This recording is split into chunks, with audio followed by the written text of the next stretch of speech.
Ilang transport service entity sa Pangasinan nalulugi na dahil sa mahigit isang buwang mega oil price hikes. Narito ang report. Nahihirapan na raw ang mga tsuper dahil sa tuloy-tuloy na pagtaas sa presyo ng produktong petrolyo. Dagdag kalbaryo pa sa transport sector na hanggang ngayon, wala pa rin tatanggap na tulong o fuel subsidy mula sa gobyerno. Until now, those reliefs, since March pa kami nag-aantay, February, wala pa rin bumababa sa mga chikas ng mga drivers natin. Kung mayroon man, iilan pa lang.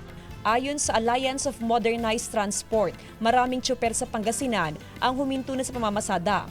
Bunsod nito, may ilang transport service entity na rutang Central Pangasinan ang 100% na nag-shutdown ng operasyon.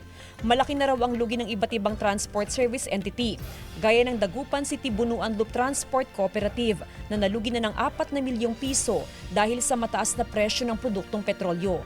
Samantala, bilang tulong ng LTO sa mga motorista, namamahagi sila ng grocery items sa mga nagre-rehistro ng for-hire na sasakyan. Kailangan po at tutulungan talaga natin ay yung mga yung tumatakbo po sa ating mga kansadahan na talagang may prangkisa at nagre-rehistro para naman po kahit paano ay both parties ay makikinabang po. Kasama si Henry Duminsil, Jasmine Gabriel Galban, One North Central Luzon.